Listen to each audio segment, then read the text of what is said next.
Hello, BookTube. A surprise second video today. A surprise to me, certainly. It turns out that the federal holiday today, Veterans Day, does not apply to UPS. My UPS driver, a little late, delivered a bunch of packages. So I thought we'd open them. So a double mail haul for you. Start with this one. It's not many. It's a small delivery even for him, but at least it's something. Okay, first one is a finished copy of historical fiction. This is The Flamebearer by Bernard Cornwell, one of my favorite working historical writers. This is his Saxon Tale series, so this will be about Alfred the Great and his descendants. It comes out in late November. It doesn't matter to me because I'm not reading fiction in November, but it'll be waiting for me in December.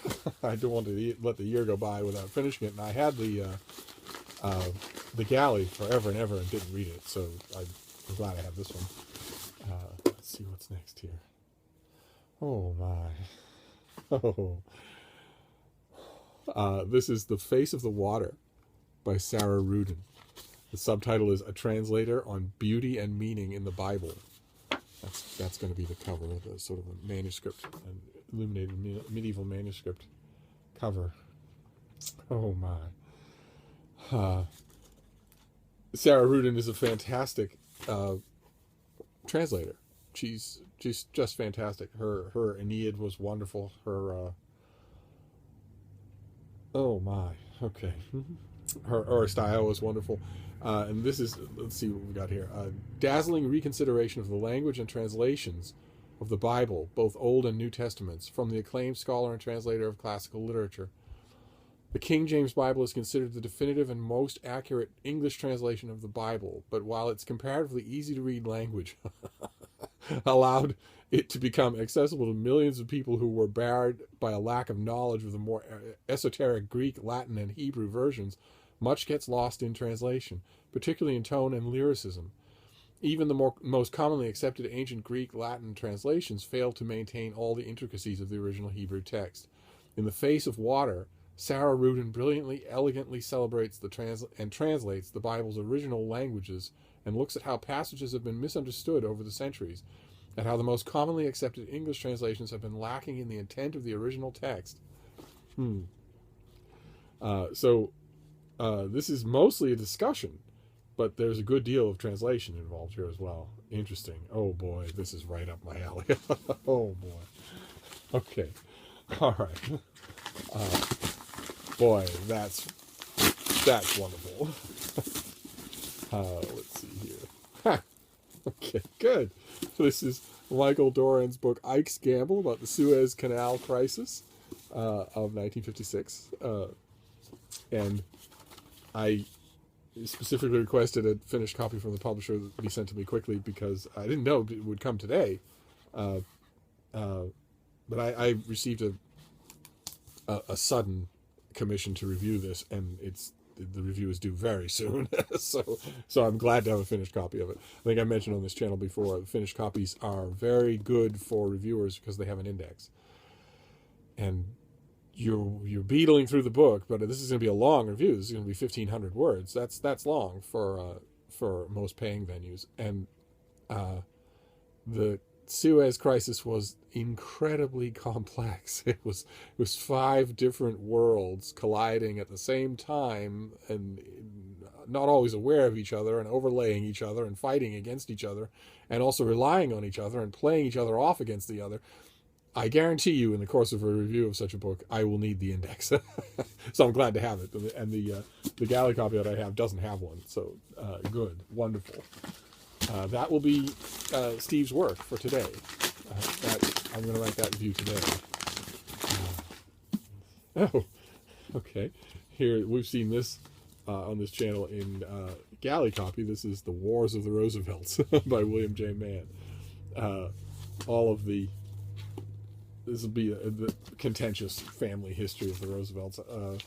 Again, a galley copy that I did not read. So now I have a finished copy, and I will do that. This comes out in early December, and it explores the internecine battles that brewed for decades among the members of the powerful clan. Counting 2 of our nation's most revered, significant presidents among its ranks, it often held up as standard bearers of progressive politics, social reform, and fair-mindedness. The Roosevelt family harbored dark dynastic secrets. There's, well, the cover has Lady Alice, and then Theodore Roosevelt, Eleanor Roosevelt, and Franklin Roosevelt. Some of you may have seen my review of the new biography of Eleanor Roosevelt, who's she and Franklin Roosevelt are the only first couple in American history who had the same surname when they married. The same surname before as after. They were both Roosevelts. Theodore Roosevelt was a witness at their wedding and quipped that it was good to keep the name in the family. And then this is the last one. The only other thing is paperwork that I got in the mail. No need to open that. So this will be our last book.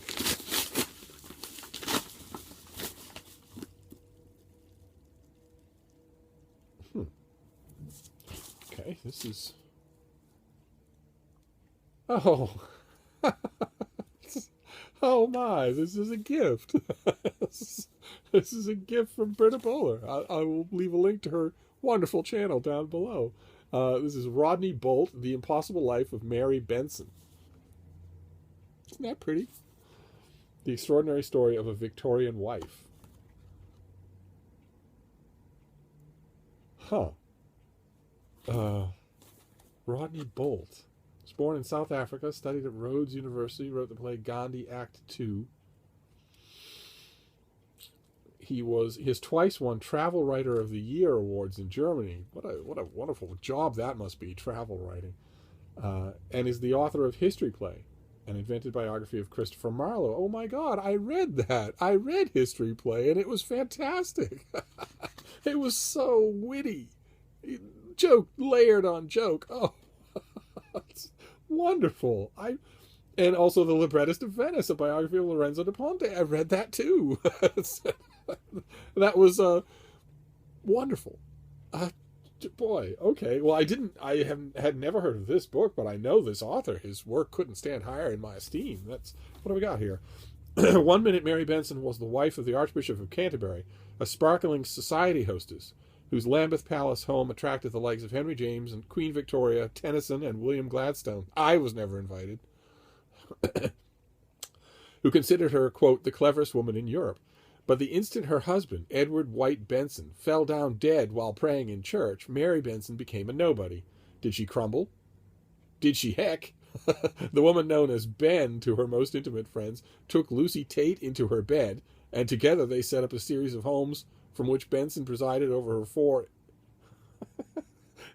unpermissibly gifted children.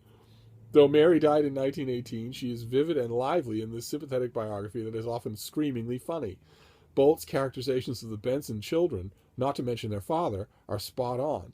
When I reached the end of this entertaining book, I raced to my Benson shelf, keen to linger a while in the spell of this remarkable family.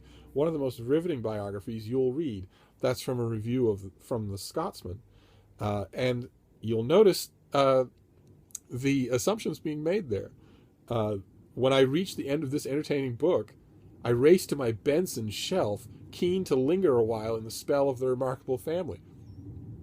Meaning, you're supposed to know already that this woman is the mother of an author, because there are books by the Benson family on the reviewer's shelf, but it's nowhere in the summary. I can attest that she is indeed the mother of writers. And wow, this has all sorts of UK blurbs. That's lovely. She's among others, all of her children, the summary is correct, all of her children were brilliant, and one of them was E.F. Benson, who I've mentioned on this channel before as the author of the Map and Lucia books. But this is fantastic, and I'd be willing to bet, what is this? I'd be willing to bet that I never saw this. I'm not even sure that this had an American publication. I mean, the mother of E.F. Benson in a biography, why would it be published in America?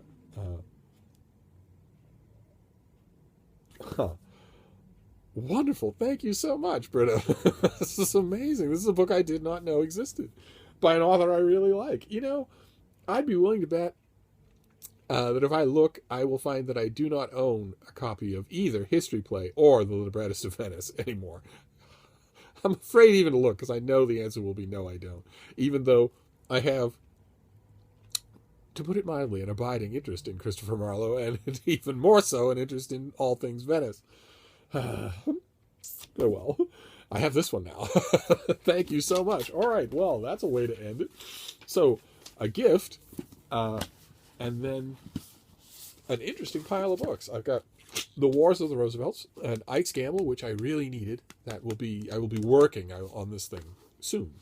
The Face of Water by Sarah Rudin, that's incredible, and a historical novel. Wonderful. There you go. That is an unexpected Veterans Day book haul. Thank you, BookTube.